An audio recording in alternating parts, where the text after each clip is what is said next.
Bin আপুনি কৰিছে এইটো এইটো 1 বিঘা মাটি কোনে কৰিছে? মই কৰিছোঁ। কথা নকয় কি আপুনি? এই চিগৰ খাই আছোঁ। এইবিলাক খাব নালাগে। আপুনি কৰিছে বিন? অঁ মই কৰিছোঁ। তো ইফালে মাটিত দিয়াটো আৰু ইফালে চাঙত দিয়াটো না?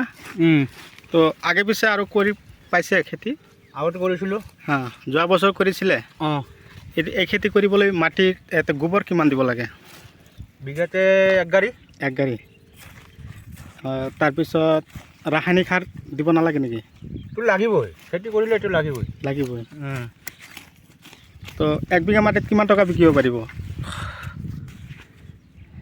1 লাখ টকা। 1 বিঘাত 1 লাখ। কিমান দিন বিকিব পৰা যায়? 2 মাহ। 2 মাহ। উঠাই কিমান দিন পিছে পিছে? 1 সপ্তাহ, 7 দিন 8 দিন। আচ্ছা, 1 বিঘা মাটিৰ পৰা কিমান উঠে এসপ্তাহ মূৰে মূৰে? বিঘাতে 10 কুইণ্টেল 9 কুইণ্টেল। 10 quintal 9 quintal. পোকৰ ঔষধ দিব নালাগে? এইটো লাগিবই। লাগিব। দানা চানা ফাৰ্টিলাইজাৰ? এইটো লাগিবই। লাগিব না?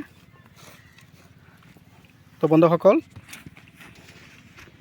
তো খেতিয়কে ধুনীয়াকৈ আপোনালোকক কৈ দিলে কি কি খেতিত দিব লাগে। তো ইয়াত অলৰেডি ধৰক 1 বিঘা মাটি চাঙত দিয়া বিন লগাইছে। তো গছত এতিয়া ধুনীয়াকৈ ফুল আহি আছে, অলপ কেইদিন পিছতে লাগন দিব। তো এইটো অলৰেডি ধৰক আজি গছৰ বয়স প্ৰায় 1.5 মাহ হ'লেই, পাতবিলাক পূৰা চিকচিকীয়া হৈ আছে।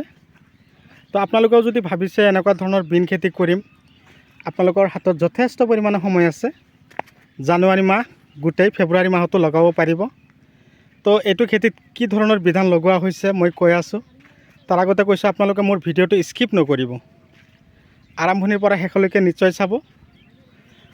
আজিৰ এই বিন খেতিৰ সম্পূৰ্ণ তথ্যটো পাই যাব। লগতে কৈছোঁ আপোনালোকে যদি মোৰ চেনেলৰ নতুন ভিউৱাৰ্ছ হিচাপে আছে তেনেহ'লে মোৰ চেনেলটো ছাবস্ক্ৰাইব কৰি দিব, কাষত থকা বেল ঘণ্টিটো লাহেকৈ বজাই দিব, যাতে এনেকুৱা ধৰণৰ উন্নত জৈৱিক ৰাসায়নিক আৰু বৈজ্ঞানিক পদ্ধতিমতে কৰা খেতিৰ ভিডিঅ' নটিফিকেশ্যন অলৰেডি আপোনালোকে পাই থাকে। এটা কথা হ'ল বিন খেতি, আপোনালোকেতো অন কেমেৰাৰ মাজত স্পষ্টকৈ চাই আছে যে বিনৰ গছ কেনেকুৱা হৈছে আৰু কিমান চেহেৰা কেনেকুৱা আছে আৰু পাতবিলাকৰ ধৰণ কেনেকুৱা। মই কোৱাতকৈ আপোনালোকে নিজে চোৱাই বেছি ভাল। আমাৰ খাৰুপেটীয়াৰ খেতিয়কসকলৰ খেতি কৰা ধৰণ আপোনালোকে নিজেই চাওক। তো 1 বিঘা মাটিৰ পৰা 8ৰ পৰা 10 কুইণ্টেল বিন উঠাব 5ৰ পৰা 6 দিন পিছে পিছে। তো 1 কুইণ্টেল বিনৰ দাম যদি 3000 টকা হয়, হিচাপ কৰক আপোনালোকে 10 কুইণ্টেল বিনৰ দাম কিমান। সেইকাৰণে মই আপোনালোকক কৈ আছোঁ, আপোনালোকে সময়ৰ কাম সময়ত কৰি যাওক। কোনে কি কৰিছে সেইটো আপোনাৰ চোৱাৰ কোনো প্ৰয়োজন নাই।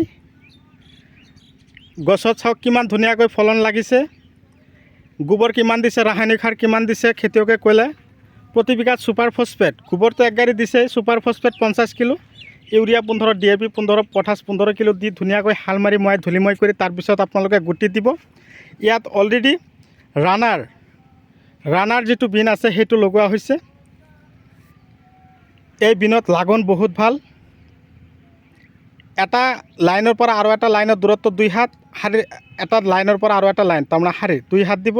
এটা গছৰ পৰা আৰু এটা গছৰ দূৰত্ব 1 ফুট, বা গুটিৰ পৰা গুটিৰ দূৰত্ব 1 ফুট। নিশ্চয় বুজিব পাৰিছোঁ বা নিশ্চয় বুজাব পাৰিছোঁ। এতিয়া মই মূল কথালৈ আহিম। গছ যেতিয়া এনেকুৱা হ'ব, দুটা এটাকৈ ফুল লাগিব গছত, তেতিয়া আপোনালোকে এনেকুৱা ধৰণৰ ফুল দেখা পোৱাৰ লগে লগে আপোনালোকে গছত ফাৰ্টিলাইজাৰ দিব। কি কি ফাৰ্টিলাইজাৰ দিব? জিভা, নেন'জিয়াৰ, স্পাৰ্গাৰ জিয়াৰ, 95, ষ্টপ লেজাৰ, গ্ৰিফিন, গল্ড স্পেচিয়েল চইল, এনেকুৱা ধৰণৰ ফাৰ্টিলাইজাৰ আপোনালোকৰ খেতিত দি দিব। মোটামুটি ইউৰিয়া DAP লগত মিক্স কৰি সিঁচিব, অকলশৰীয়াকৈ নিসিঁচিব। যদি এনেকুৱা ধৰণৰ ফাৰ্টিলাইজাৰ কিবা প্ৰয়োজন হয় মোক জনাব, মই জনাম আপোনালোকক কাৰণে মই পঠিয়াই দিম। 7002163162 এইটো নাম্বাৰত যোগাযোগ কৰিব, হোৱাটছআপ কৰিব। এনেকুৱা ধৰণৰ ফাৰ্টিলাইজাৰ বিধান, পোকৰ ঔষধ যদি লাগে মই পঠিয়াম। এতিয়া কথা হ'ল পোকৰ ঔষধ। বহুতে কমেণ্ট কৰি আছে, আজি নগাঁৱৰ পৰা দাদাই ফোন কৰিছে, যোৱাকালি ধেমাজিৰ পৰা ফোন কৰিছে, দাদা গছৰ পাতবিলাক হালধীয়া হেতা পৰা হৈ আছে। চাওকচোন আমাৰ খাৰুপেটীয়াৰ খেতিয়কৰ কিবা এটা পাত যদি আপোনালোকে হালধীয়া ওলাই দিব পাৰে, আপোনালোকে ডাইৰেক্টলি দাহাত ডাষ্টাৰ গ্ৰেচিয়া চিমোডিছ স্প্ৰে কৰিব, মাজে মাজে শ্বৰ্ট স্প্ৰে কৰিব। শ্বৰ্ট কিয় দিলোঁ স্প্ৰে কৰিবৰ কাৰণে, শ্বৰ্ট এদিন দিব আৰু 2-3 দিন পিছত মেজগাৰ্ড বা বায়'ড'জ এনেকুৱা ধৰণৰ ঔষধ যদি আপোনালোকৰ খেতিত দিব পাৰে, তেনেহ'লে এটা পোক খেতিত নাথাকিব। দাহাত আৰু ডাষ্টাৰৰ কাম হ'ল গছৰ পাতত থকা সৰু সৰু পোকবিলাক থাকে, যিবিলাক পোকে নেকি কমেও 3 লাখ কণী দিয়ে এদিনতেই। এই 3 লাখ কণী দিয়াৰ পিছত যেতিয়া পোৱালি জন্ম দিব, তেতিয়া চাওক গছৰ অৱস্থা কি হ'ব। সেইকাৰণে মই আপোনালোকক কৈছোঁ, উন্নত ধৰণৰ ঔষধ আপোনালোকৰ খেতিত দিব, উন্নত ধৰণৰ খেতি কৰিব, মাজে মাজে জলসিঞ্চন কৰিব। 2 পৰা 3 বাৰ উঠোৱাৰ পিছত আকৌ আপোনালোকে ফাৰ্টিলাইজাৰ দিব। আজিকালি ধৰক ফাৰ্টিলাইজাৰৰ ওপৰত ভিত্তি কৰি যিটো খেতিত আমি হ'ব লাগিছিল 1 পৰা 2 কুইণ্টেল, সেইটো খেতিত যদি আপোনালোকে ফাৰ্টিলাইজাৰ দি আপোনালোকে খেতি কৰে, দানা চানা দিয়াৰ পিছত খেতি কৰে, তেনেহ'লে চাব কমেও 5 পৰা 7 কুইণ্টেল।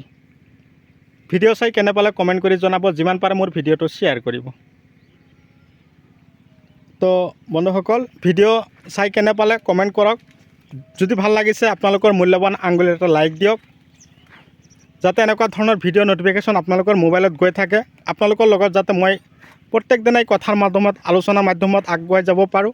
আমাৰ সোণৰ অসমখন যাতে আমি আৰু আগুৱাই লৈ যাব পাৰোঁ, আমি হাতে হাত মিলাই যাতে খেতি কৰি চবে টকা উপাৰ্জন কৰিব পাৰোঁ, তাৰে কামনা লৈ আজিৰ ভিডিঅ' মই এইখিনিতে অন্ত মাৰিছোঁ। পৰৱৰ্তী ভিডিঅ'ত পুনৰাই লগ পাম। ধন্যবাদ।